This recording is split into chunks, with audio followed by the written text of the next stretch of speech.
നിങ്ങളെല്ലാരും എന്തോ എന്നെ ഇങ്ങനെ നോക്കുന്നേ? എന്തോന്നമ്മ എന്നെ കളിയാക്കുന്നേ?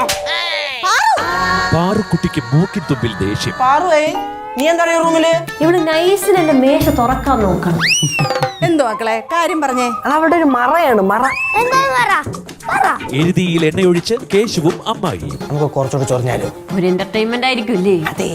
എല്ലാരും കൂടെ എന്നെ പഠിക്കാൻ സമ്മതിക്കത്തില്ലേ? ഞാൻ പോകും. നല്ല ഡിസപ്പോയിന്റഡ് ആണ്.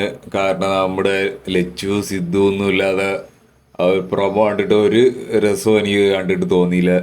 നിങ്ങൾക്ക് എന്താണ് തോന്നിയെന്ന് വെച്ചാൽ താഴെ കമൻറ്റ് ചെയ്യുക. അധികമായിട്ടൊന്നും പറയാനില്ല. സ്ഥിരം കേശു ചെയ്യുന്നൊരു പരിപാടിയാണ്, ലച്ചുവിനോടൊക്കെ ചെയ്യുന്ന പരിപാടിയാണ്. അവിടെ വീട്ടിലുള്ളവരോട് അവരെ എരിയേറ്റിയിട്ട് എന്തെങ്കിലുമൊക്കെ ചെയ്യുക എന്നുള്ളത്, അവിടെ ഉള്ള ഒരാളെ കൂട്ടുപിടിച്ചിട്ട് ചെയ്യുക എന്നുള്ളത് സ്ഥിരം ചെയ്യുന്നൊരു പരിപാടിയാണ്. അപ്പോൾ ഗൗരി അമ്മായി ആണ് ഉള്ളത്. എനിക്ക് പേഴ്സണലി അങ്ങനെ അത്ര വലിയ താല്പര്യമില്ലാത്ത ഒരു കഥാപാത്രമാണ് ഈ ഗൗരി അമ്മായി. അപ്പം അത് വെച്ചിട്ട് പോകുന്നൊരു സ്റ്റോറിയാണ് ഇന്നത്തെ പാറുക്കുട്ടിയൊക്കെ ഉണ്ട്. നമ്മൾ പ്രതീക്ഷിച്ച ഒരു എപ്പിസോഡുകളും ഇതുവരെ വന്നിട്ടില്ല. നമ്മൾ ടൂറിൻ്റെ കാര്യം, ഹൊററിൻ്റെ കാര്യമൊക്കെ പറയുകയാണ്. അപ്പം ഇപ്പോഴത്തെ ലച്ചുവിനും ഈ എപ്പിസോഡിലില്ല. അപ്പം മൊത്തത്തിലൊരു ഡൗൺ